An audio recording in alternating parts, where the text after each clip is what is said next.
So the third decision which I would like to speak on is Vishaka versus Government of India, 1997, 6 SEC, page 241. This is a judgment by 3 learned judges. It threw up various issues relating to gender justice, safety of women in working places. It is a beauty of a judgment. I can only describe it that way for various reasons. You will see that the brevity with which it is composed. It runs into just 18 paragraphs. It is a light on your eyes and your mind too.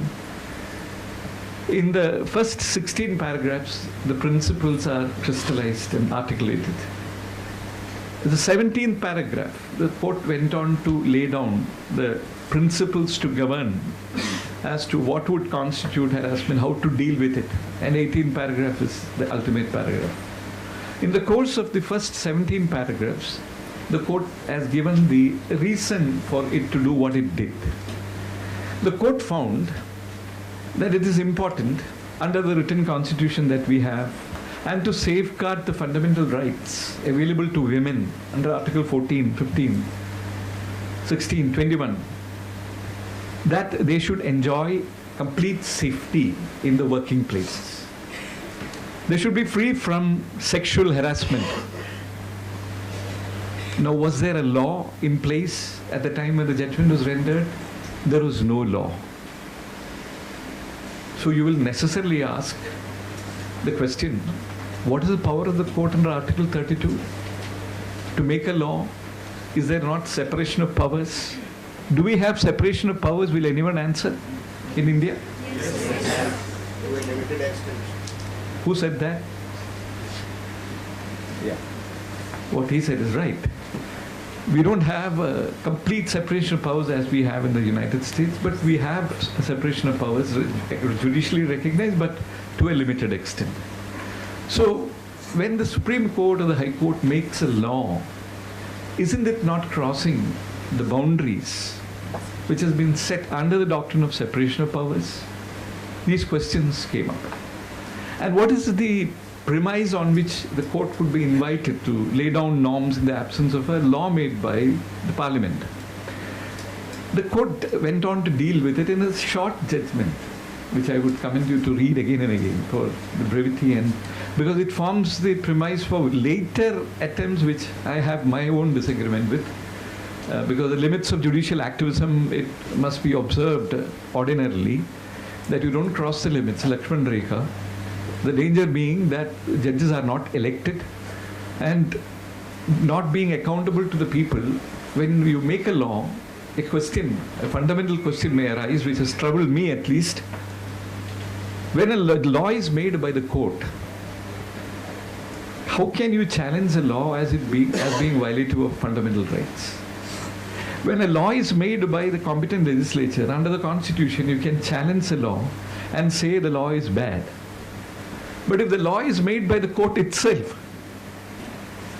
and if it violates fundamental rights, now where will you go? That's a philosophical question which I need not pursue further because it's got very large ramifications. And since I am a sitting judge of the court, it may not be appropriate for me to pursue the matter further. Coming back to Vishaka, what the court did was, to get over all these obstacles, the court relied on the power under Article 32 itself. Now, what does Article 32 say? Will anyone of you say? The youngest among you should come up. Enforcement of fundamental right. Now, is Article 32 a fundamental right? Therefore, the court relied on the fact that Article 32 itself is a fundamental right, and therefore it provides for enforcement of the fundamental right.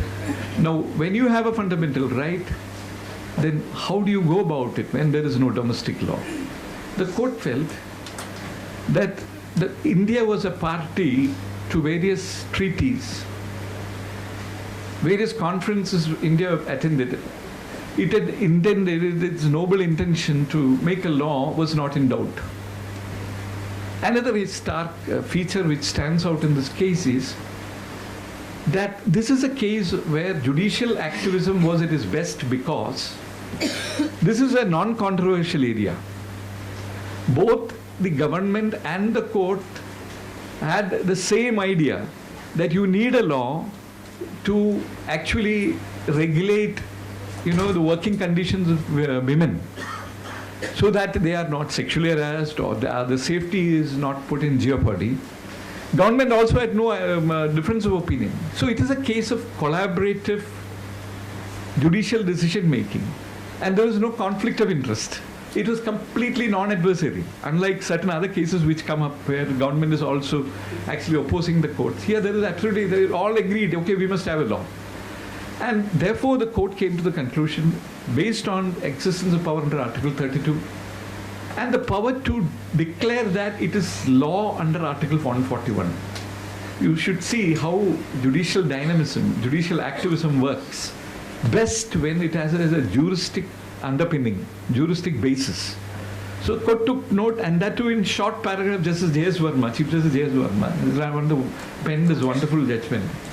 And the court said, therefore, we declare this to be the law. We rely on treaties to which India is a party. We rely on the fact that there are fundamental rights given to women. And therefore, what is stated in paragraph 17 will hold the field till a competent legislature enacts a proper law.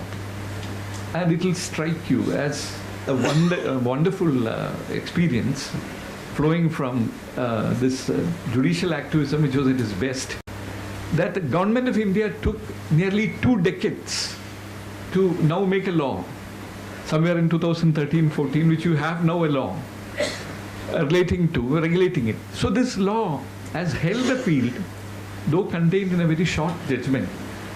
The principles were compressed and condensed and assimilated and then articulated and declared.